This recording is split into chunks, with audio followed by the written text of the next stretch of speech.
Hi there, and welcome to the New South Wales Community of Policy Professionals 2023 webinar series. We are now in our fourth year, and it's very exciting to be back again. As host of our webinar today, I acknowledge the traditional owners of the lands on which we're meeting. I'm on Gadigal Wangal land, and wherever you may be joining us from, I recognise this land as Aboriginal land and acknowledge and welcome Aboriginal people here with us today. The Community of Policy Professionals is for New South Wales public sector employees working in any policy-related role. It provides an opportunity for policy professionals to share knowledge and policy best practice, hear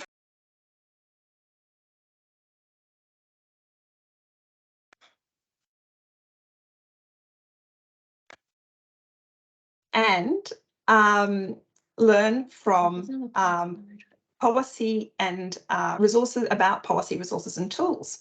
Today's webinar is on Caretaker and Elections with Kate Boyd, General Counsel and Deputy Secretary in DPC. With the New South Wales state election coming up very shortly, it's just the right time to be talking about caretaker conventions, elections and the transitions into the new term of government. And we'll be touching on responsibilities of public servants, what to expect from ministers and how to navigate the issues that can arise. And we hope to be able to give you a fuller understanding of this process, so critical to our democracy. Kate is currently the Deputy Secretary and General Counsel of the New South Wales Department of Premier and Cabinet, and she advises across a range of relevant matters, including constitutional and electoral law, parliamentary matters, integrity, accountability, privacy, access to government information. Quite a lot, Kate. And she also leads the legal, cabinet and governance functions within DPC and is the department's Chief Risk Officer. She has been very well recognised as Public Servant of the Year in 2020, or it was a finalist, and in New South Wales Premier's Awards, and received a Public Service Medal in 2022 in honour of her work around the COVID-19 pandemic. And she has also a background in competition and consumer law in private practice as well. Thank you, Kate, for joining us today. I'll pass over to you now to give your presentation, and then we'll come back for questions and discussion with the audience. So I hope that that's all good and you can start. Thank you. Thanks so much, Louisa. I'm so happy to be here. It's my first time speaking with this group, and it's a real honour. Thanks for inviting me. I'd also like to acknowledge the traditional custodians of the various lands on which we meet today and pay my respects to elders past and present. And I acknowledge the Aboriginal and Torres Strait Islander people who are with us today and their ongoing connections to land and waters in New South Wales. As you said, the topic for today is all about caretaker elections and transition to a new term of government, which is very timely because it is looming. It's feeling very close all of a sudden. 25th of March is polling day for those who aren't following the timeline. I'm here in the office today. It feels like everyone is in today, which is lovely, but I'll apologise in advance for any background noise or mild, coarse language you might hear. I'll just share my screen, so bear with me. I'm notoriously bad at this. Is that working? Yes, that's great. Yep, we can see it. Great. Okay. So today I'll cover those three areas: what practices apply to protect the political neutrality of the public service in the pre-election period. So here our timeline starts in September when the PBO is appointed, and the pre-election period you'll see kicks off on the 17th of November, which is the last parliamentary sitting day in 2022. So first we'll have a look at what practices apply in that period between the last sitting day and the formal caretaker period to protect the political neutrality of the public service. I mean, we're always required to be impartial and apolitical. We all know that, but the stakes are obviously much higher in the lead up to an election, and getting it wrong can have pretty severe reputational consequences for the reputation of the sector and for individuals. So for this reason, the formal guidance on caretaker conventions has sort of evolved over time to include more guidance about how to conduct yourself in that pre-election period, even though the formal caretaker conventions don't kick in until the 3rd of March. So that leads to the second area of discussion today. What are the formal caretaker conventions, and more importantly, why do we have them? I think they're not black letter law. They're conventions that require good judgment to apply. And so as policy professionals, having a sound understanding of why these conventions are there will guide you in their application in practice. And if you understand their purpose in a Westminster system, you'll be much better able to advise ministers and the government on compliance with the caretaker conventions. And the third area I'll whip through is just the conventions and rules that apply to the formation of government. It's often an area that's a bit shrouded in mystery and is a bit uncertain, but is, there are long-standing conventions that apply in that space. So moving on to the pre-election period, as I said, that this period commences after the last sitting day of Parliament, which in 2022 was the 17th of November, and it runs until the formal caretaker period on the 3rd of March. The main challenge for the public service in this time is to continue to deliver, to provide policy advice and services while maintaining political neutrality, in an increasingly sort of adversarial and politically charged environment. The guidance, that's a bit outdated now. We've got a new Premier's memo that is routinely issued before each election. It's 2022-11. That memo provides guidance on how agencies should approach their work in the pre-election period in a range of areas, but today I'll focus on policy development and comms, because those are the two kind of areas that we find to be of the most interest to people. So in relation to policy development, the Premier's memo states that ministers should take particular care to ensure that they don't compromise the neutrality of the public service in the lead up to an election. There are no specific practices that agencies need to observe in relation to policy development during the pre-election period, other than their duty to be impartial and refrain from involvement in any party political matters, which applies at all times. Obviously, things change during Caretaker, which starts on the 3rd of March, when the convention is that agencies shouldn't be asked to provide policy advice to ministers unless there are exceptional circumstances that clearly require that advice to be given in the public interest. And I think we're more likely than ever to face circumstances that require that. For example, a pandemic or natural disasters, those sorts of events would clearly, it would be justifiable to provide the government with policy advice in the public interest in those circumstances, but otherwise the convention is no policy advice. Ministers can, of course, continue to request factual information from agencies at any time, including in the caretaker period, and the purpose that they use that information for is a matter for them. So, material concerning the day-to-day business of government should continue just to be supplied to ministers in the usual way during caretaker. I think people might remember in the 2013 election, the then Prime Minister Kevin Rudd announced that the government had found a $10 billion hole in savings claimed by the then coalition, and that the hole was based on analysis from the Commonwealth Treasury and the Department of Finance. That then caused a storm as to whether or not the Department of Finance and the Treasury had crossed the line into political territory by costing opposition policies, and that prompted a statement from those two department heads to say at no stage prior to the election had either of them costed opposition policies. They'd provided policy advice to government on various alternatives, but had not been asked to sit down and cost opposition policies. So that's just an example of the tension there, and the the need to be mindful of our role in that very heated period. Moving on to comms, obviously the government advertising period starts on the blackout starts on the 26th of January.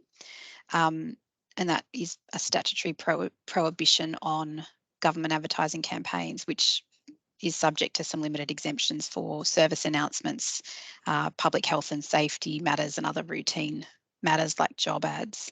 The purpose of that restriction is to eliminate any perception that public funds are being used on advertising that might confer an electoral advantage on the incumbent government rather than in the public interest. So the reason why it's 26 January in an election year is because it's only after that date that the government can prorogue the parliament on the advice, the governor rather can prorogue the parliament on the advice of the premier. And once parliament is prorogued, of course, parliamentary committees can no longer scrutinise the conduct of the executive government, and the parliament can't be recalled. So that's the significance. We often hear that, question, why is it 26 Jan? So then once Caretaker commences, in terms of communications, agencies should generally not be adding new material to their websites or social media pages, except where it's clearly in the public interest to do that, and there's no risk that that material could be perceived as or interpreted as promoting a certain party or their policies. And of course, ministers should not seek to publish media releases or other stuff on agency or agency-maintained ministerial websites or social media. So their comms should be limited to their party websites. That leads us to the 3rd of March, which is the start of the formal caretaker period. That period runs until either the election result is clear, if the government's returned, or the new premier is commissioned or sworn in to form government if there's a change of government. So while routine business continues during the caretaker period, the convention is that the government does not make any significant new decisions, appointments, or sign major contracts or agreement during that formal caretaker period. This doesn't, of course, restrict the ability of the party in government to announce new policies that it would be, implementing if returned to government. But it does mean that the government can't make significant policy decisions that would bind or commit an incoming government to action. The convention also applies to significant appointments during caretaker, and that significance really comes down to things like seniority of the role, the importance, whether the governor makes the appointment, whether the appointment's likely to be controversial. And obviously, where possible, significant appointments should be put off until after caretaker or made before. Where an appointment does crop up that has to be made during caretaker, the approach should be to appoint an acting or short-term appointee and ensure that that term would expire and could be renewed with an extended term by an incoming government. And it's always good to bear in mind when you're outside of the election period and you're advising government on appointments, the duration of any government appointment should always be set with caretaker in mind, so that you avoid the issue of, so the end of their term doesn't coincide with caretaker. And that's quite easy in New South Wales because we have fixed 4-year terms. And major contracts, that's the other area where there is a pause during caretaker, and major really depends on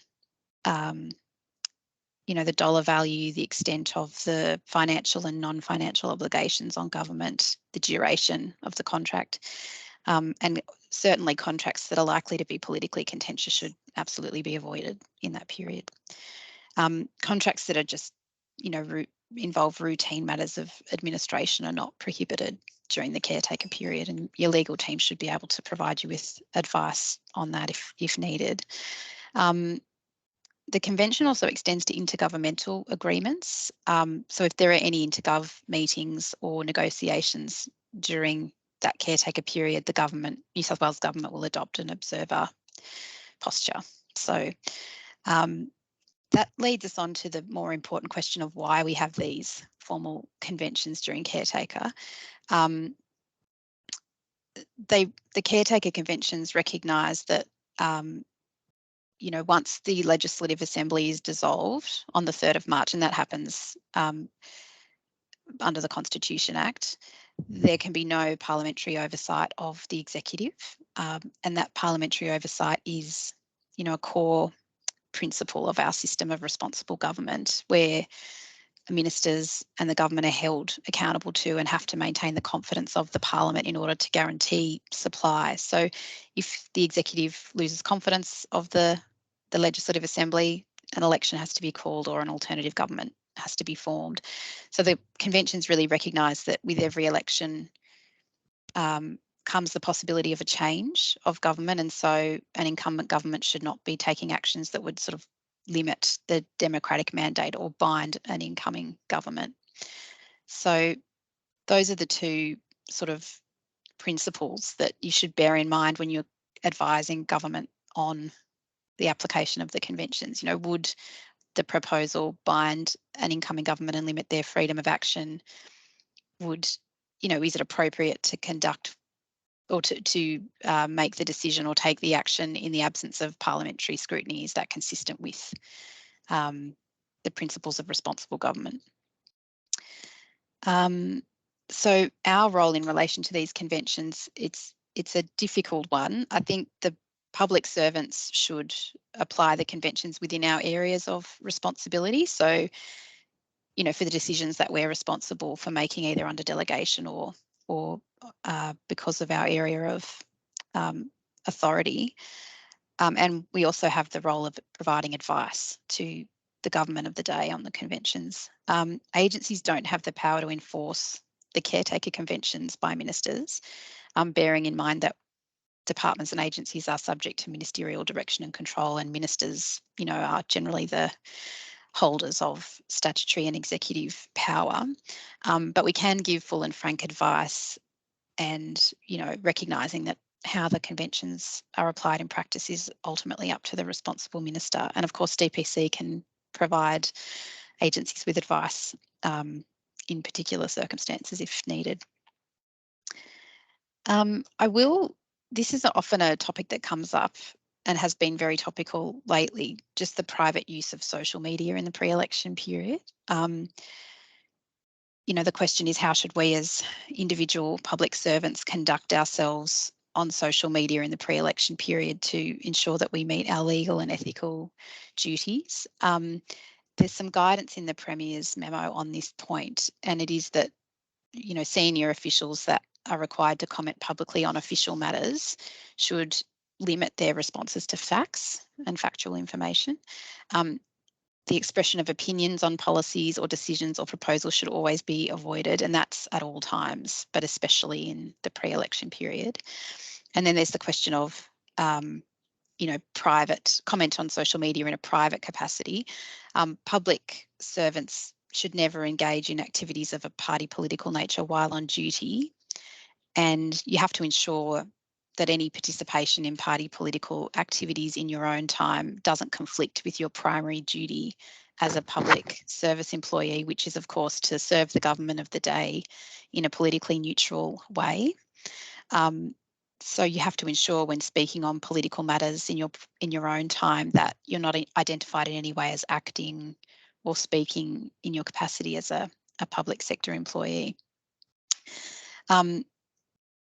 I think for public servants, the use of social media to engage in political discussion and debate is pretty fraught. I mean, policy advisors and officials are in many ways the best placed people in our society to chime in on these matters in public forums, where you're well positioned and to have views on these issues and to inform public discourse on them.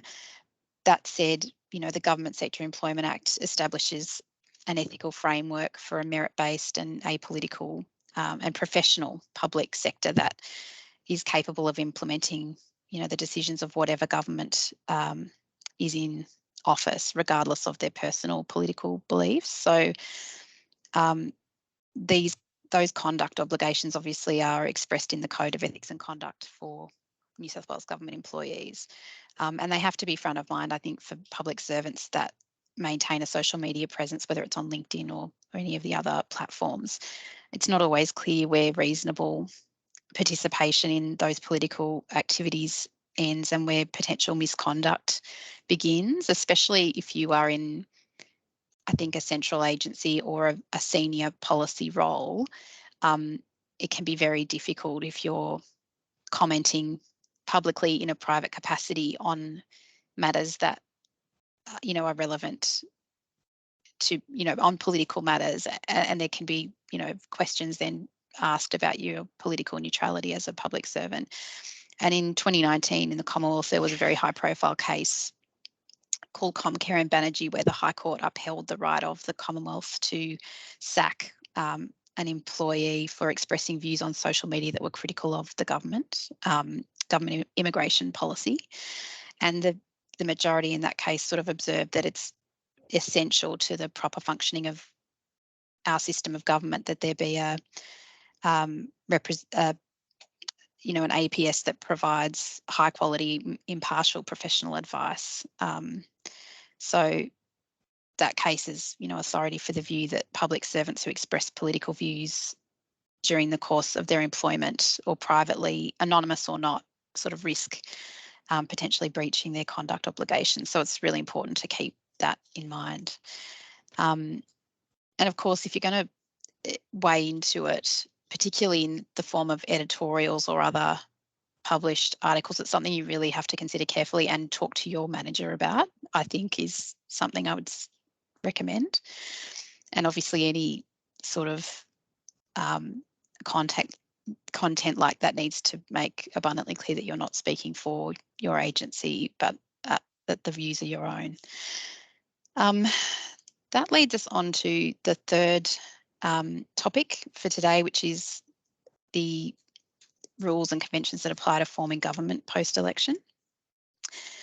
So just thinking back to our timeline before, the caretaker period commences on the 3rd of March and it ends when the election result is clear if the government's returned or if there's a change of government when the new premier is sworn in. So what does it mean for the election result to be clear? It's when it becomes certain from the counting of the votes that a party or coalition will have a majority of seats in the Legislative Assembly, and that's 47 or more. If the current government is returned, these are the steps that that DPC will assist the incoming premier with. The premier will first call on the governor to advise that, it's likely that his or her party will continue to command a majority in the lower house and is therefore able to form government. And then the governor, formally invites the premier to do so. And then this is a bit of a strange convention, but it is necessary to ensure a reconstruction of the ministry. The premier will then advise the governor that they intend to resign in order to effect a resignation of all ministerial portfolios, and then will at the same time present to the governor a recommendation for the appointment of a new ministry. So that resignation letter, it's very odd, like they're always very reluctant to do it. It seems not intuitive that you've just won the election but you need to resign, but it is constitutionally required to ensure a clean slate and to allow for the ministry to be reconstructed post-election. So that's the situation if the government is returned. If there's a change, the DPC secretary will contact the leader of the opposition to talk about the formation of a new government. The outgoing premier will, traditionally call on the governor to advise that that's the likely outcome of the election.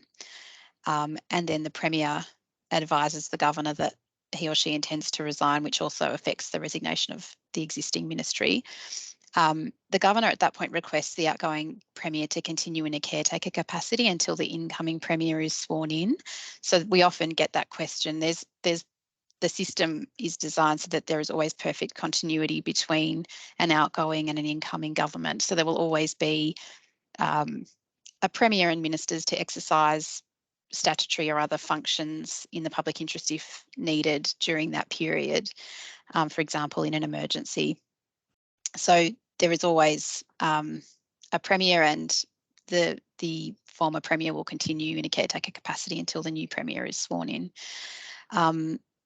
And then, yeah, the final step is for the Premier-elect to have a cup of tea with the Governor and advise that he or she is likely to command a majority in the LA and form government. So there is the likelihood of minority government in New South Wales at this stage, so that it's possible that, you know, no party or recognised coalition will hold a majority in the LA, and that could result in a hung parliament. So it may take some time for an agreement with another party or with independent members to be explored before, you know, any victory is claimed or defeat is conceded. So the Governor would expect to be kept informed of that process and of the position. So fingers crossed it doesn't take that long and we're not all in limbo for too long this time.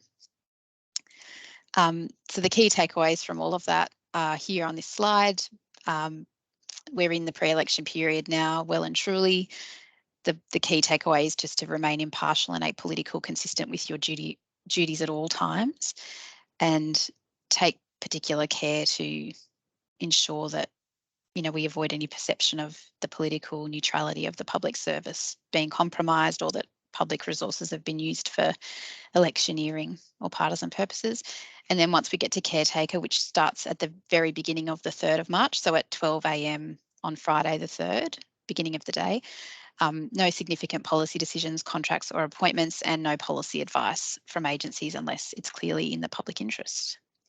There's some further reading and information there for your reference. I should note that the Ombudsman has very recently issued a very detailed occasional paper on maladministration in relation to caretaker and pre-election, and I'd encourage everyone to have a read of it. Especially, there's some really insightful and quite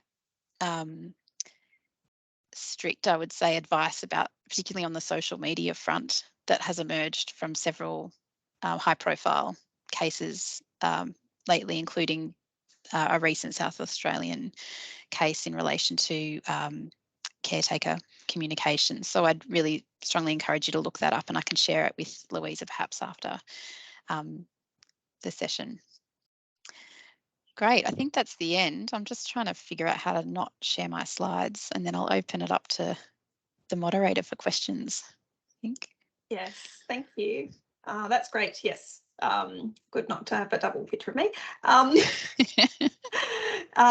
We're going to turn to our audience now to see if they have any questions, and I can see starting in the chat, we've got a few already. So what we'll do there is I'll coordinate your questions and ask you to come forward. And Elizabeth, I'll just turn to you now. So I'll just give the guidelines for everyone. Turn your camera on, tick. Elizabeth, you've done that. Don't forget to unmute yourself, introduce yourself, and then ask your question to Kate. Thanks.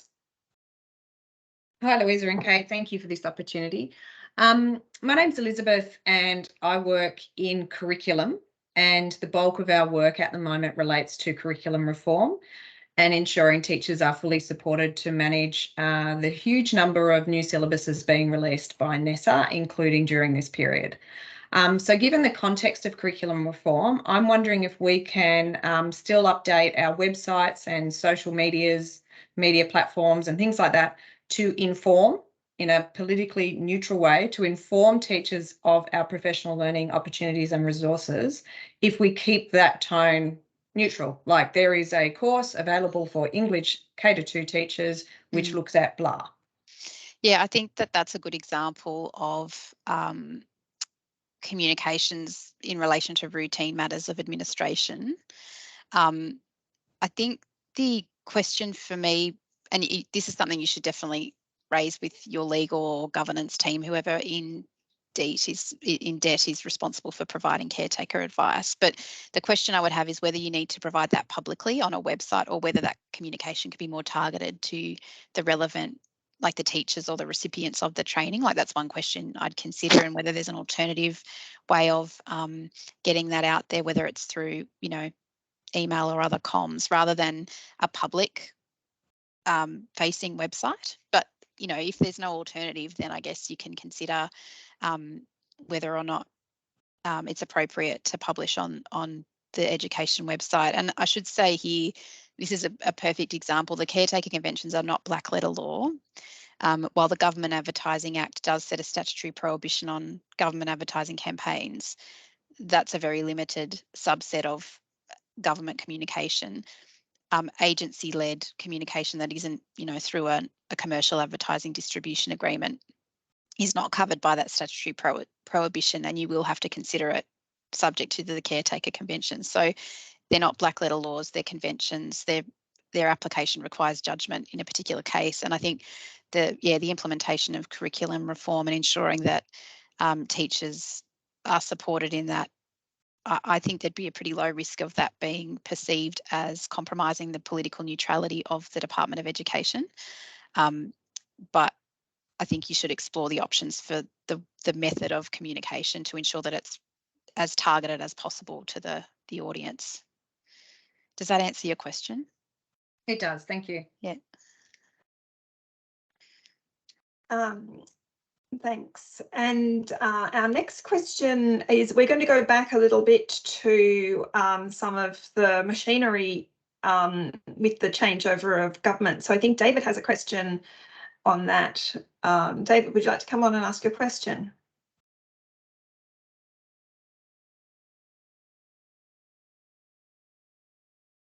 Sorry, just had a problem with the mute button for a sec. Thanks so much for the presentation, Kate. Very, very informative. I was just interested in just asking around the role of the governor, because I just noticed in your slides you had if so satisfied, because I understood the role of the government was more administrative. The evidence comes forward from the Electoral Commission that one side has a majority, or if you said a minority, and they've got an agreement to form a government, and the role of the governor is administrative to facilitate that process. Is there a discretionary function above and beyond that? I think the governor generally acts on advice in relation to most of her functions, but the swearing in of a new premier is one of the governor's reserve or prerogative powers. So the governor will need to form a view based on advice about whether or not the premier-elect can form a majority and has the confidence of the lower house. So of course, the governor will be guided by advice in terms of the election outcomes. So the counting of the votes, that's a fairly objective piece of advice. But unless someone gets 47 or more seats, there will be a period whereby she'll have to take representations from the two leaders of the respective parties as to who can form government and who has the majority, and that can be tested on the floor of the parliament if necessary. But I think the convention has been that those discussions happen quite quickly in the event of a hung parliament or a minority government, and we should have a result fairly quickly. But the governor does have to form a view based on advice about whether or not the premier-elect can form government. No, great. Thanks for the answer. I just want to make sure it was just according to the numbers and the process, and there wasn't some sort of weird discretionary power out there I'd never heard of. Thank you. No, she can't just choose her own premier, but like that would be not in line with the conventions. But she does have the responsibility of forming a view based on that advice. Yeah. And you mentioned testing on the floor of Parliament there. So we have a question about Parliament and when it will start. I think from, where's that question from? Oh, there we go, Rebecca. Yeah, that might be from me. Yes. Yeah, thank you, Louisa, and thanks, Kate, so much for the presentation and for so eloquently explaining a lot of the caretaker conventions. Yeah, so my question, I'm sorry, I should introduce myself. My name's Beck. I work in the Cabinet Strategy and Coordination team at Department of Planning and Environment. And so we also deal with a lot of inquiries, and kind of one of the things we've been dealing with to do with caretaker is, you know, submitting responses and submissions to inquiries during caretaker. And as part of that work, we got advice from DPC that the resumption of Parliament must happen between the 5th and 12th of May, and just interested where that obligation comes from, and also what the consequences are, or like what happens if, you know, if there are ongoing negotiations, if there's a hung parliament, for instance. Yeah, so the Constitution Act, 22F, I think it is, and the Electoral Act, Section 78, together kind of determine the dates for the resumption of Parliament. So, and obviously a critical step before Parliament can resume is the return of the writs for the election. So, in accordance with those acts, the Parliament has to resume, you know, within a certain number of days after the return of the date fixed for the return of the writs, and that's where we get the May set of dates from. The Premier will, when he prorogues the Parliament, which always happens before an election, will set the date, the time period of that prorogation. So it'll be prorogued from usually a date prior to the dissolution of the Legislative Assembly on the 3rd of March, and will stand adjourned until May. And so it'll likely be a date in May between those two dates. I hope that we are not still figuring out the outcome of the election by May. I think that's highly unlikely. So it's likely that, you know, a result will be clear either immediately or within the days following the election, and then the writs will be returned, and then Parliament will resume in May as predicted. Does that answer your question? Is there? Yeah, thank you. Yeah. Sorry, could you just explain what the return of the writs is? It's the writs are the formal process by which the election timetable is set, and they are provided for in the Constitution Act and the Electoral Act, that, you know, writs, an election is held pursuant to writs issued by the governor. It's a formal step that indicates the closure of the counting of the votes, and the, you know, closure of the election process is probably the best way to explain it, but it does sound quite archaic, I suppose. But I can provide, I'll think about whether there's some more guidance that might be available on the Electoral Commission website that I can share that might be useful for you and your teams to just kind of break down some of the concepts and terms that are used in the election space. Thanks. Yes, it is, even for us policy professionals, it is very specific area of government business. So we now have a question. Speaking of government business, very much interested in Cabinet and how that works. So we now have a question from Claire. Claire, would you like to come on and ask your question?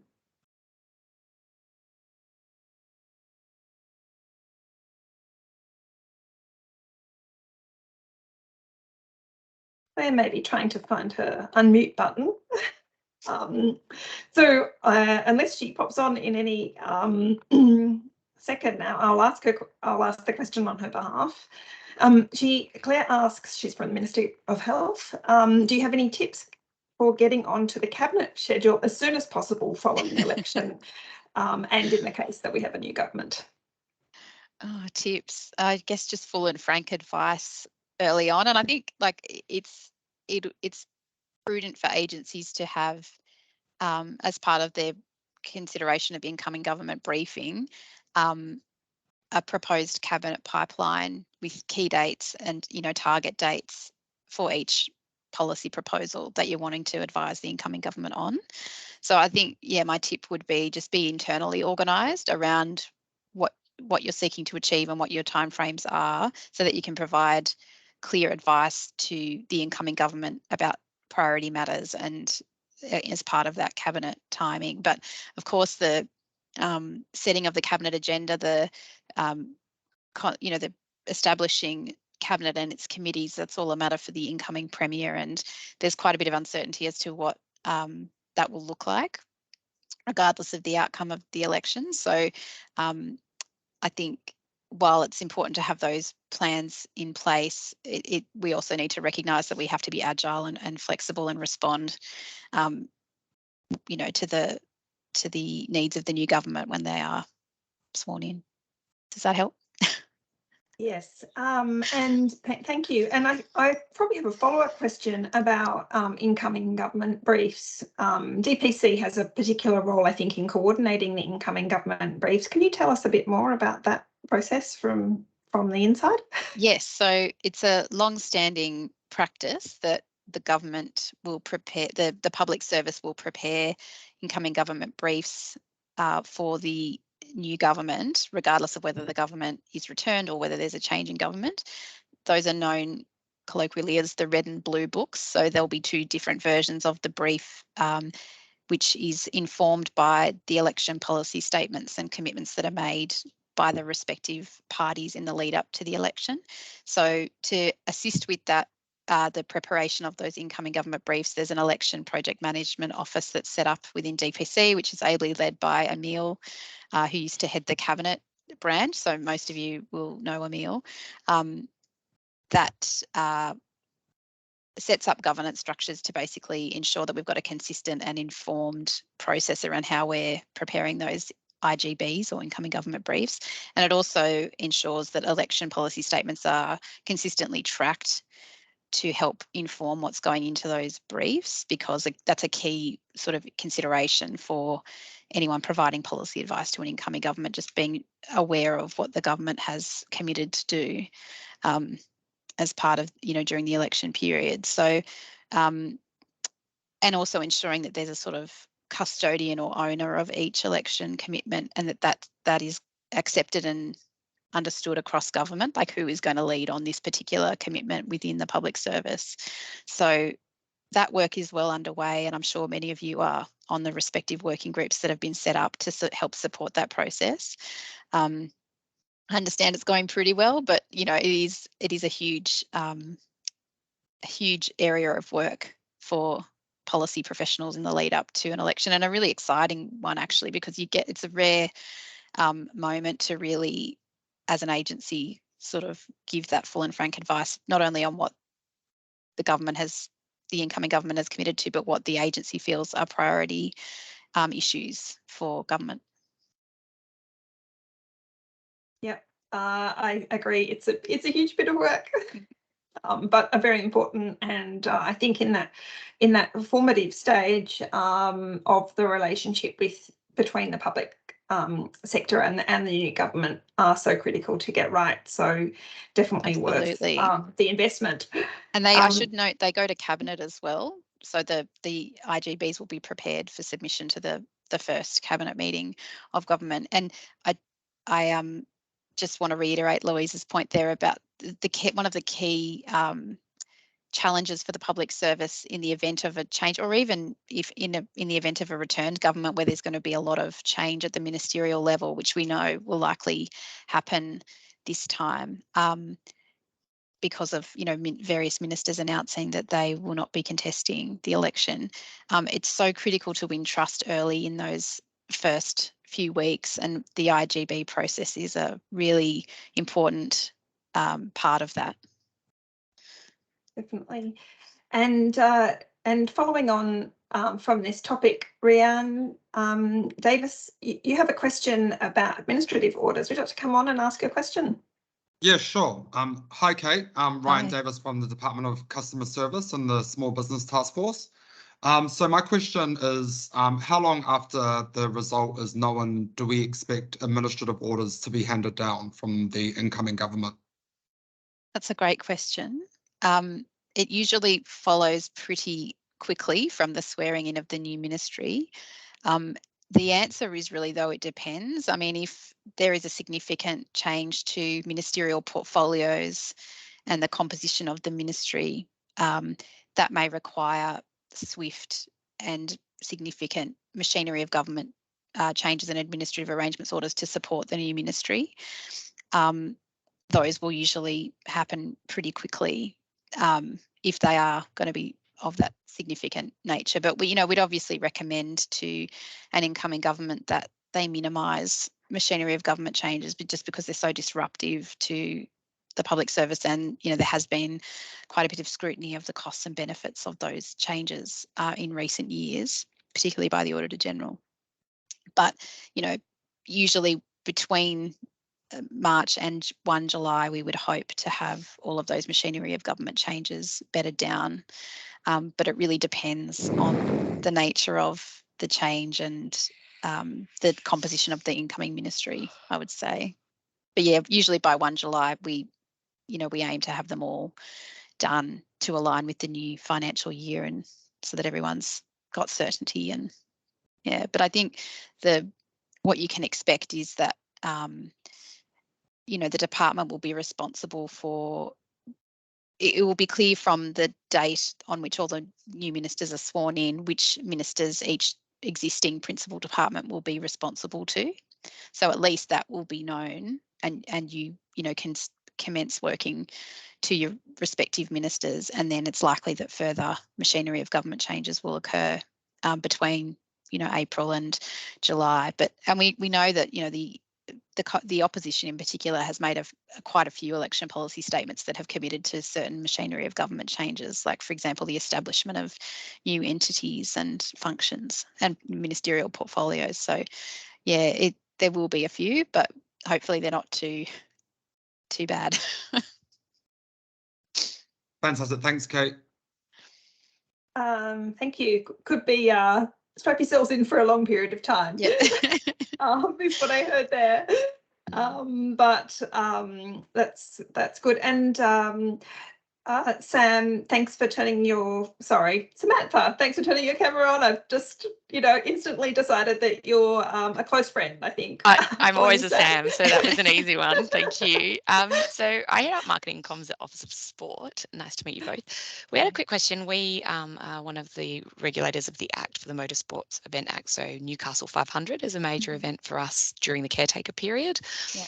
What's the requirements for reporting? So normally in an event situation, if there's an incident or an issue, we report up to the minister's office. Yeah.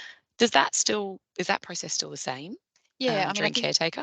That's right. The only restriction on that is that agencies are not to provide policy advice to ministers during caretaker, but factual information can be provided to ministers at any time. And I think if you step back and think about the principles, ministers are still ministers until the new government is sworn in. They're still accountable to, for the conduct of the executive government. So they still need to be kept informed of factual matters, including public safety incidents or whatever other matters are relevant. But you just need to be conscious of that, the need for the public service to stay neutral and not to be seen to be giving policy advice to ministers during that time, unless it's really critical in the public interest that you do so. Okay, no worries. Thank you. No worries. I love your background, by the way. Oh, thanks. And we're going to look, we do have some more questions on the topics that we've been covering, but I do want to make sure we get to our contract questions. So we've got a couple of questions on contracts. Rochelle, we might do yours first. Rochelle, if you could turn your camera on and ask a question, that would be great. Thanks.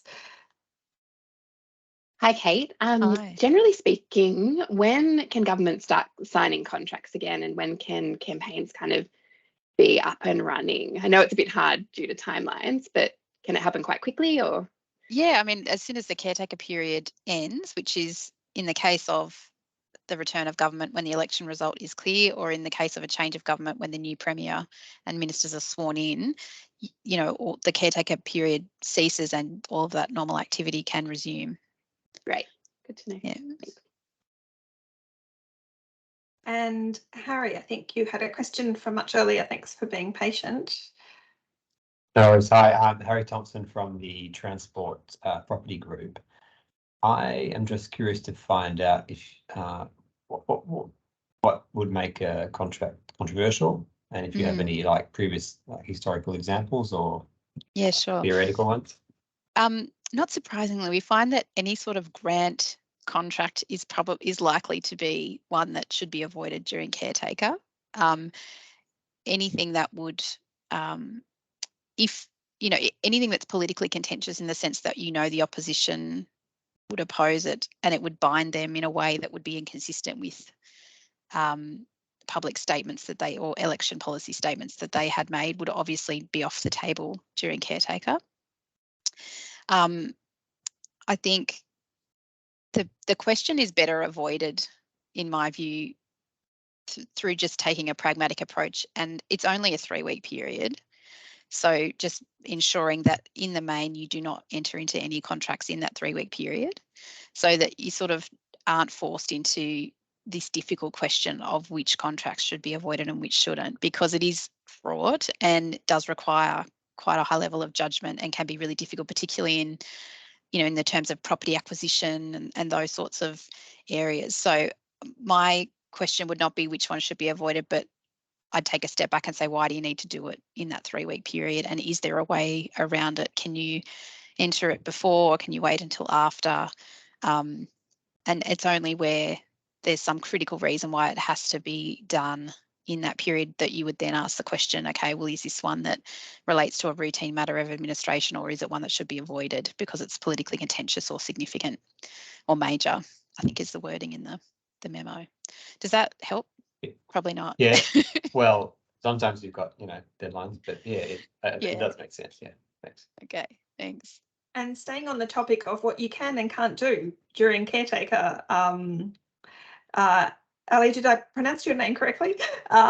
Please ask your question. Oh, we can't hear you. Sorry, fat fingers. Thank you, Kay, for providing that valuable information to us. But I just have a question in relation to open consultations and agencies providing feedback to those open consultations. Can those agencies ask for extension to provide feedback after the caretaker period or not? Yep.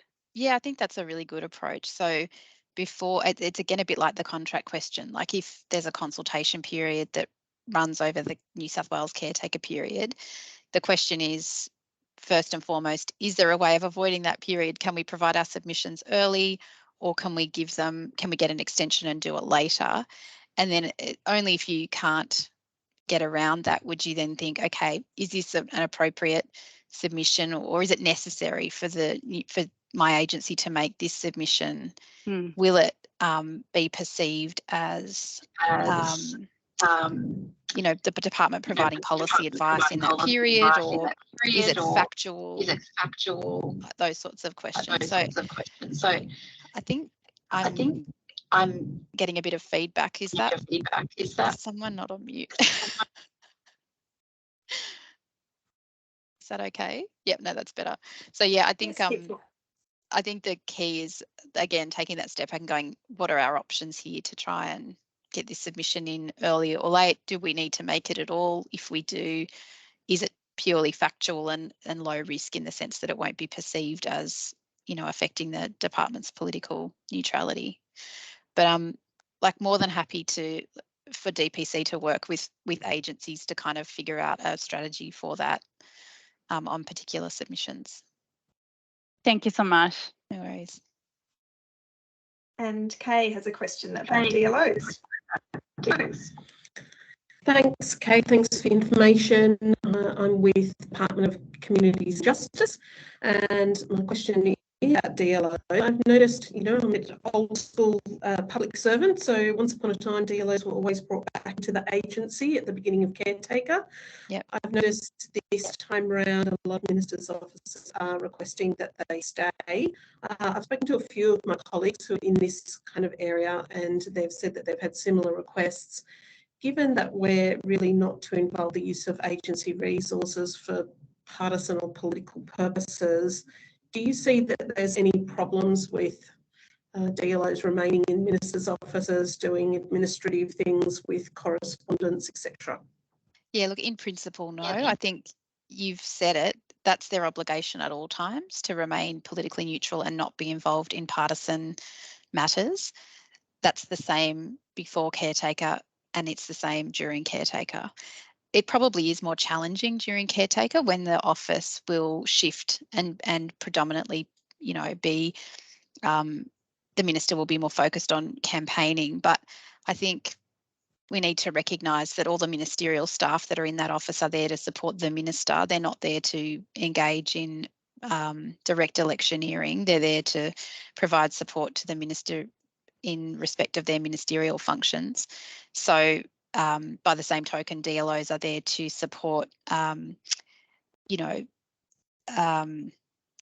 communications between the department and the minister's office, and to support the minister with their ministerial functions. So I think in principle, I'd have to say no, there should be no hard and fast rule that DLOs are automatically brought back, but it needs to be carefully managed, and DLOs need to be supported so that they understand their proper role and are able to raise any concerns if, you know, they're not being provided with appropriate work in the office during that period. Does that help, Kate? I'm sure it does. Thank you. Great. If they are not provided with appropriate work during that period, what do they do? They talk to their people, culture and talent, or HR teams in their department. Like, they're substantive employees of departments, and so the departments, we need to support all our employees with advice on these matters. And then, you know, a conversation can perhaps be had at a higher level about to remind the ministerial office of their duties with respect to DLOs. And there's a Premier's memo that relates to DLOs and secondments, which sets out these principles. And you know, I think a timely conversation about the staff code of conduct, the ministerial code, and, you know, these obligations with respect to DLOs can often resolve the issue. Or it might be that a pragmatic approach is that the DLOs come back if it's too difficult to provide them with appropriate work in that period.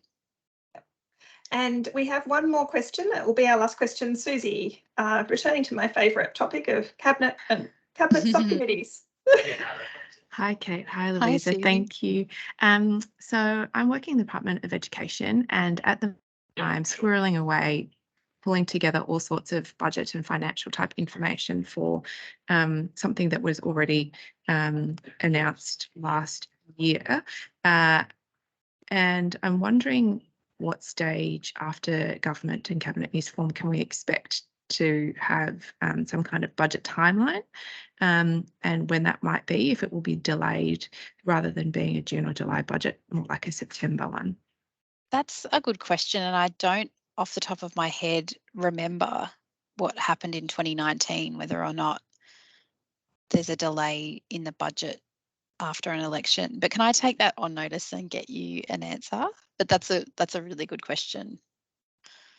I think there have been, the only ones I can remember are COVID-related delays, you know, where we formally delayed the budget process recently, but I can't remember what happened in 2019, whether it was a June or July or longer.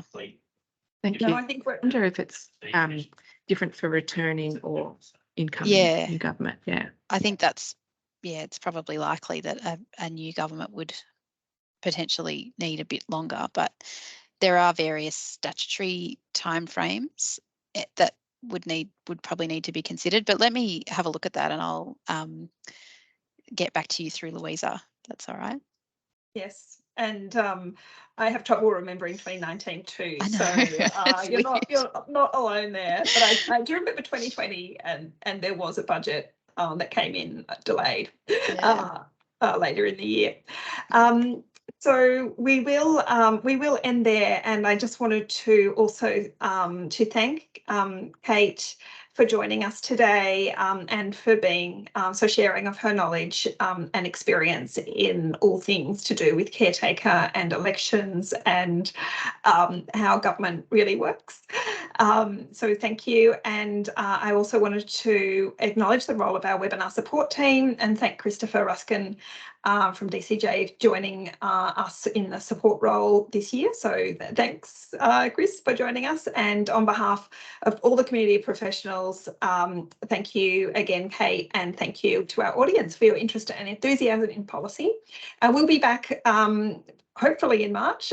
We'll see if we don't contravene any caretaker conventions for another webinar, and we should have a full series again this year. So thanks very much. And there's also, Chris has shared a link to our survey as well in the chat. So if you have a chance, please do that.